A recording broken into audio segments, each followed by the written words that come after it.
What's going on, guys? Roma the Roamer here. I'm here with Paul Lipsky, and he's done $140,000 in 1 month, and you said that was about 10% profit margins. This guy's an expert at dropshipping. We're here at the Dropshipping Mansion in Florida. It's this mastermind event that Rake and Profit invited me to. And you want to tell them a little bit about yourself? Yeah, so my name is Paul. I've been dropshipping on both eBay and Amazon for a few years now. I've done several millions in sales doing that.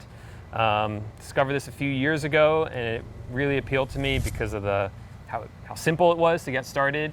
I tried some other e-commerce businesses in the past and just couldn't figure it out. So this was pretty simple. But that's interesting to me because we were talking behind the scenes yesterday. Why didn't he pursue reselling? Why didn't he pursue, wholesale? What other models did you pursue before dropshipping? Okay, so reselling for me wasn't really possible. I was living in New York City. And I wouldn't say it's not possible, but very limited space. I had a 500 square foot apartment. Renting a warehouse there is, or even storage is pretty expensive. Right. And the whole going out and thrifting, I was working a full-time job. Did you try it at all? Or are you just like, this ain't me? It wasn't really me. I looked at it once and I went to the thrift store and I was like, I don't even know what I would do with this large printer if I got it. So it just didn't work. I tried Shopify dropshipping before that. Interesting. That's another question I had, because there's a lot of Shopify guys here that I talk about Amazon. They're like, oh, I don't sell on Amazon. I just dropship on Shopify. Yeah. So, I mean, seems like there's a lot of different platforms you can dropship on. Yeah, definitely. And Shopify is great because when you dropship on there, you're building your own website. You have a lot of control over it. Gotcha. But the challenge there is with bringing people to that website to buy from you. You got to pay for ads, Facebook ads, Instagram ads, or you got to do Google SEO. You got to connect with Instagram influencers. You're in control in traffic, which can cost money. And if you don't get it right, you lose money for that. Which is why selling on a marketplace like eBay and Amazon, it takes a lot of that risk away because, you can list up an item. It doesn't cost you that much, if anything, to list it. And if it doesn't sell, who cares if you're drop shipping the item, because you don't actually own it when you list it up for sale. Right. So there's more of a brand factor when it comes to Shopify, sounds like. There can be, yeah, depending on the way you do it. You own your store in a sense. So yesterday, one of the guys said he could have an exit strategy for his dropshipping business, which means he can sell it. Yeah.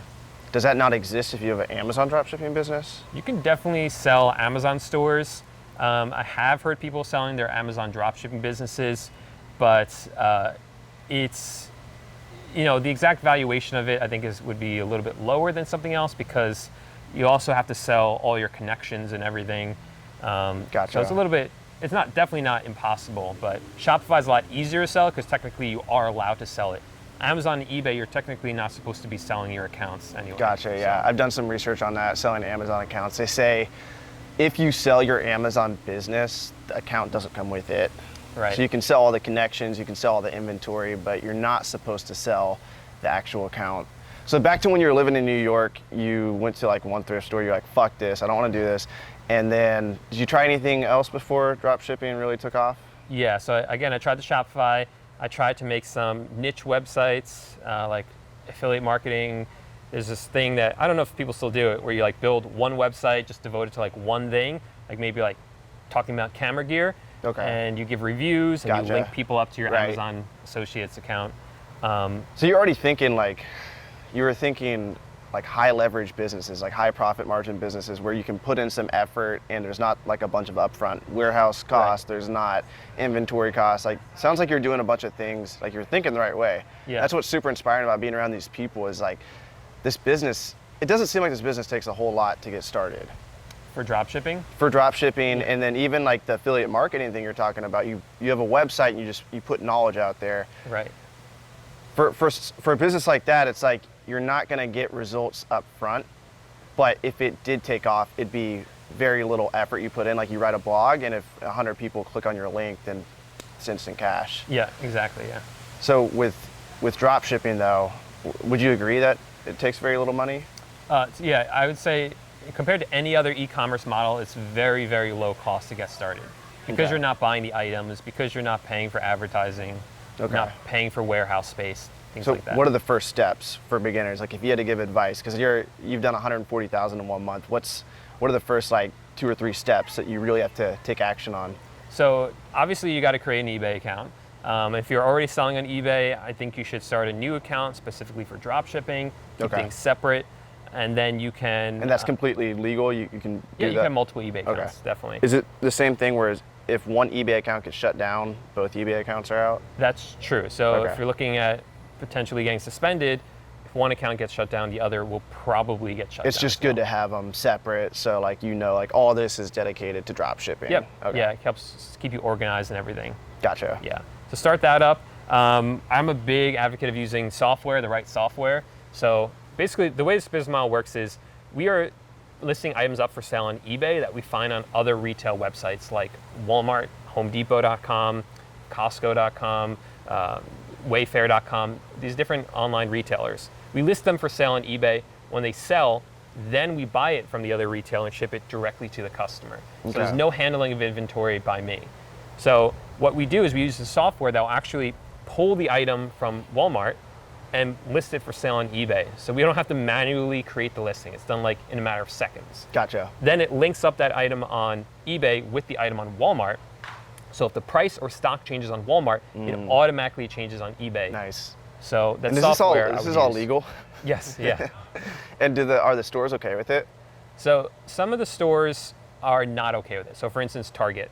I was about to say Target banned resellers recently. Yeah. They said if you have like a bunch of toothpaste, if you have a cart full of toothpaste, like the cashier is supposed to call someone and like make sure that it's okay. Yeah. If you pull out your reseller permit, you're fucked at Target. Don't do that. So they treat drop shippers as resellers, so they don't allow you to do that. Gotcha. Costco is another one that wouldn't, but a lot of them do.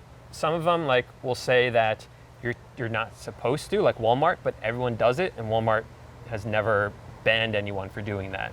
Okay. So it's just kind of like in their terms of service, but not enforced. Gotcha. Yeah. Okay. So you have the softwares that ensure that the prices are profitable for flips. How do you go about acquiring sources? So is that what you call them? Yeah, sources. Okay. So the software that we use, it works with like about 10 different suppliers or sources. So we just use those ones because it works with the software. Yeah. Gotcha. But literally, I mean, there's other software that would work with hundreds. Well, okay. So if you have like those 10 suppliers and that's what the software works with, wouldn't everybody who uses the software be flipping the same products? Yes and no, because there's so many products. Like Walmart has so many products out there, for instance. But if you have a software, you can generate like a list. Like, okay, here's $5 profit. Here's 20% profit margins. Like, wouldn't everyone go after the cream of the crop? This is just like my mind thinking competitively. Like, yeah. So what software like do you use for your? Like, we use ScoutIQ, but the thing is, like, we have to physically go out to thrift stores, libraries. So it's not like my only competition is people around me. Yeah. So there's not really any software that I know of that will directly connect up Walmart with eBay and scan everything and say like, here's an item that gives you $20 profit. Gotcha. So there is manual work involved. The software will help you with research. It's a bunch of live lookups, like separate live lookups, it sounds like. I'm not familiar with what live lookups mean, but it probably is that. Like not like having like a whole giant list of all the prices on eBay, and then that'd be a very long list. Yeah. And then Amazon as well, and comparing the two.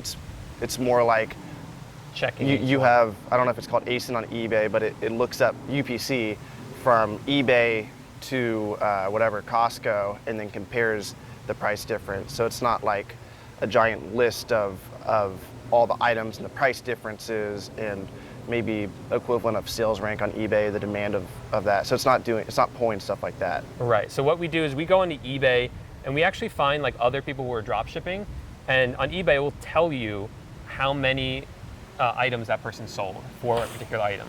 So on eBay, you sell it, you have a listing. It's different from Amazon, where everyone's on the same listing. If I create a listing for a book on eBay, I have my own listing. You might have your own listing for the same book as well, but they're separate. Gotcha. So let's say I have like 20 of those books. You can go on and see I sold 5 of them already. Okay. So you can see, oh, Paul sold 5 of them. That means this book sells. I'm going to sell that same book. Gotcha. And then you can reverse and say, okay, where did he buy it from? And you find it on Walmart, and then you can list it for sale.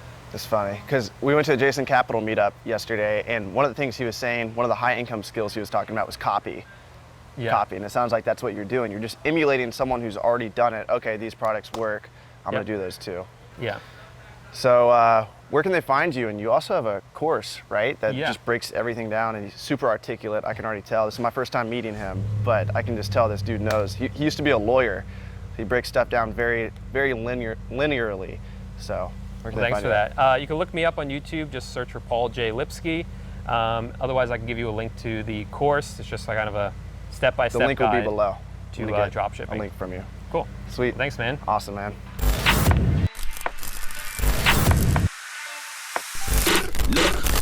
Grind hard, well done, sir. And welcome to the freaking well show. And party central to my well ones. A night of violated hell codes. Dope sells like the charge do. But selling's all about potential. And money speaks, then I'm the main act.